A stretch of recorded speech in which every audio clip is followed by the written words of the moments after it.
So we are talking about communism. Communism being that principality of darkness, and you'll see why.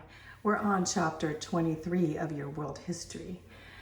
Marxism being the root of communist, and Russia being that first communist country. So let's begin. What is communism? And there we have Vladimir Lenin up here in this corner here, who promoted communism in Russia. So communism is a form of socialism which advocates the violent overthrow of existing governments with the goal of changing society and ultimately perfecting mankind. Okay, think of, they want to perfect mankind, they want to overthrow the existing governments, right? And they want to change society, and they are socialism. Communism is a form of socialism. Communism always results in a totalitarian dictatorship that dominates the person, property, and even the thought of its citizens by means of force and terror. Okay, remember force and terror. Remember dictatorship, and that it takes over your person, property, and even your thoughts. That's what communism wants to do. On to the third point. Modern socialists and political scientists have been largely adapted from communist ideology. That means communism is today, especially in America, as we see Democrat socialists, they're saying they're socialists, communism in California, yet communism has adversely affected the lives of millions of people under its domination. Millions of people have died under communism. If a person is to understand history and current events, he must have an understanding of the origins, ideas, and consequences of communism. So we need to know what communism is. The foundation of communism. This foundation is the atheistic idea that there are no absolutes, so no absolutes, and they're atheists. That everything in the universe is in constant change of flux, and that the only reality is in motion is called materialism. So they don't believe in anything that's supernatural or of God. Once communism is established, it seeks to transform society and the nature of mankind into an atheistic, humanistic image of perfection, a self-sufficient, pure community with no need for God. Basically, these guys were die-hard atheists and basically presenting communists as no need to as God is the communist society. Rebellion against God, as we continue. Communism is the epitome of rebellion against God by Satan and by fallen humanity. Remember, I told you it was a principality of darkness. It is the repudiation of the Judeo-Christian tradition. Communism may be seen as the prototype of the beast states described in the book of Revelation, which seeks to engulf and enslave Christianity. And communism is a religion which promises a utopia to its devotees. The state is worshipped in place of God. So we know that. So it's a rebellion, and it's a repudiation of, they don't like Jews and they don't like Christians, right? And it is a prototype of the book of Revelation, the mark of the beast, Marxism and Leninism. They both had a venomous hatred of God and a total contempt for human life and liberty. They really did not care for life. Life is not, poor people's lives are not important, and freedom's not important. Marx formulated the basic ideas of communism, and Lenin was the first to put communism into practice on a wide scale in Russia.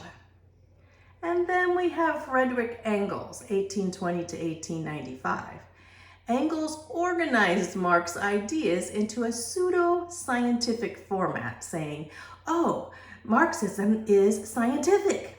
Presenting these theories have influenced the social sciences and has distorted many modern writings on history, government, and education. So he brought this false scientific socialism into society, labeling it as a type of science. Well, now the damage done to society is pretty horrific. Marxism, the root of communism. Karl Marx lived in 1818 to 1883. He was a student then at the University of Berlin in Germany, and he associated with, of course, radical students and professors, and came under the spell of religious modernists of Germany who denied the deity of Christ, that Jesus was God, and the authority of the Bible. They believed the Bible had no authority. Although he was born of a Jewish family which later converted to Lutheranism, he despised both Judaism and Christianity. Plus, he had a violent hatred for God and humanity. So, man, this guy had problems. See him with his hidden hand in his secret society? Oh, brother. So he didn't like the Jews and didn't like Christians. Marx's history class. Marx took special interest in the philosophy of G.W.F. Hegel, dialectic reasoning, which means a thesis and antithesis and a synthesis, and you apply it, try to apply all this such to history and sociology, which doesn't work, by the way. Scientologies have been trying to do that. Marx viewed history as a record of class struggle between the haves, which were the wealthy people, and the have-nots, who were the poor people. He blamed the ownership of private property as the source of conflict. If private property could be abolished, all of man's problems would be solved. So his problem was to get rid of the haves, the wealthy people, even if you have to totally take all their stuff or to kill them. And then the have-nots. You'll have control of the have-nots, the poor people. That is communism. Class division. Class division, you see at the top, Marxism, class division, pointing at the wealthy. Marx declared that history needed to be changed by eliminating the upper middle class, eliminated their religions of Judaism, Jewish, and Christianity, and their private property to bring poor classes to power. So they want to eliminate private property, they want to eliminate the religions of Christianity and Judaism, and eliminate the upper middle class. That's a lot of eliminated. Needless to say, there still would be the extremely wealthy ruling power called the dictatorship that would be wealthy, few wealthy people and a lot of poor people. Marx's dialectic materialism, back to Hegel, that nothing but the material world exists, and that the material conditions alone, which are our environment and our economics, determine how a person thinks, acts, believes, and feels. To Marx, everything was physical, leaving no room for supernatural, including God. So let's do away with dialectic thinking, don't you think? So we have Hegel there looking a little spooky, and Marx and on. They tried to present this so-called scientific stuff to say this was scientific. Marx economics as a driving force of mankind. Well, he believed economics was the driving force. Economics means money, right? And he violently opposed capitalism and the free market, like we have in the United States, based on the private ownership and control of business and industry. He believed the government should control the business and industry and private property. Quote, as long as privately run, the bourgeoisie, that's the middle class, would continue to exploit the poor, the proletariat, the working class. So he said, we need to get rid of the bourgeoisie, the middle class. And you see this picture here, this here, with the haves and the haves not. And he basically needing to get rid of this bridge and just haves not in the government, right? That's the bridge that they're talking about. Socialism. Okay, remember, communism is just a type of socialism. Well, socialism, Marx favored socialism. That is the government ownership of business and industry. We talked about that before. He believed the profits of all production should be distributed by the principle. This is quote, from each according to his ability, to each according to his need. So the government would give you exactly what you need. Maybe the government would think you didn't need it. Socialists believe that the individual is unimportant when compared to the welfare of the group. The group is more important than the individual. The government must strictly regulate and control a nation's resources to ensure everyone has equal share. The father of socialism here, if we look at this picture, here's a couple things. While he was a champion of the working class, he never did a labor job in his life. He was expelled from Germany, France, and Belgium for his radical teachings. And he published Das Kapital, which we'll talk before. And so we see this whole socialism here and his philosophies, which most people at that time didn't believe. So why don't we believe it today? And why have whole countries gone into this socialism? So let's go on. Communism versus socialism. Okay, communism is a form of socialism, right? Which requires a violent, bloody revolution in order to set up a totalitarian dictatorship that controls every aspect of people's lives. Through what? Force and terror. So communism is setting up socialism in a dramatic, radical way. The main difference lies in their methods. Social societies, considering like the Fabian democratic and socialist societies and some of them we have today, seek legislation and regulation and taxation to try to make everything more socialistic and have the government have more control. Is that socialism? Communists bring socialism into violent revolutions. So on to Marx. From capitalism to socialism, socialism versus capitalism. This change would only occur when proletariat lower classes overthrew the bourgeoisie, the upper classes, okay? We knew that. The government cannot be representative of committees of bourgeoisie. We have to get rid of those bourgeoisie in the government.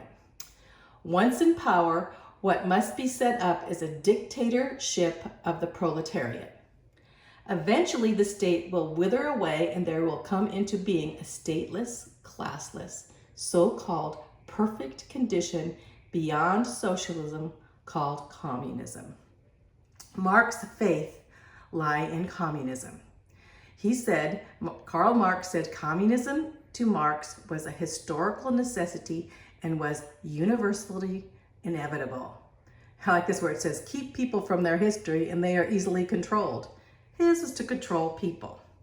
This perfect condition has never come about in any country where communism has ruled, but many people have fallen into the hands of communist dictators in their attempts to achieve this. Many communist dictators, some of which are pictured right here. So communism has spread throughout the world. Karl Marx, the religion, he said, religion is the opiate of the people. Do you know what opiate is? Drug. He said religion is the drug of the people, meaning God was the drug of the people.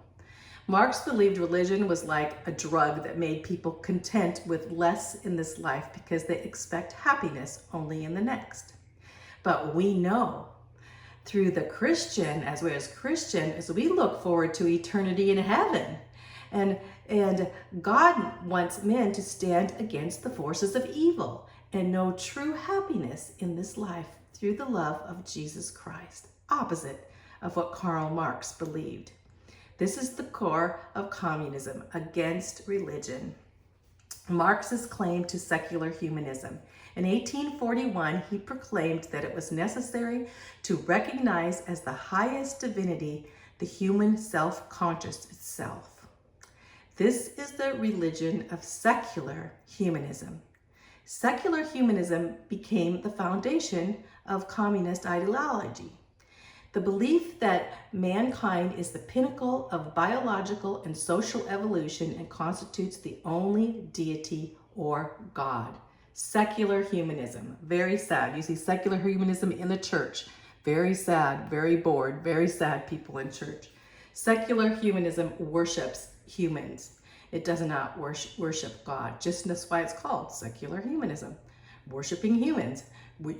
Worshiping secular humanism in itself, saying that the human self-conscious, we need to worship that instead of God. Marx and Engels, going back to Marx and Engels. In 1843, Marx met Friedrich Engels. That's when they met. And he despised Christianity, and he shared Marx's radical views on atheism, humanism, and materialism. They embraced secular humanism as the foundation of communism. Let's bring in secular humanism and put it into our communist manifesto. And here is Engels, Marx's general, the revolutionary life of Friedrich Engels. Engels promoted, he was his bulldog of promoting socialism and communism. A pamphlet for communism. So they put together the pamphlet for communism. And this pamphlet was passed out, the Communist Manifesto, Karl Marx and Friedrich Engels. Marx and Engels returned to Germany to establish a group called the Communist League. In 1848, revolution broke out in Germany, so they took advantage to issue the Communist Manifesto, a pamphlet which laid out a program for the communist revolution. They hoped it would ignite a whole world revolution all over the world and establish authority, one world government, right? In this pamphlet, they advocate the drastic measures to be put into force immediately, which would follow into the communist revolution. This Communist Manifesto was for the revolution. So Communist Manifesto, what was in it?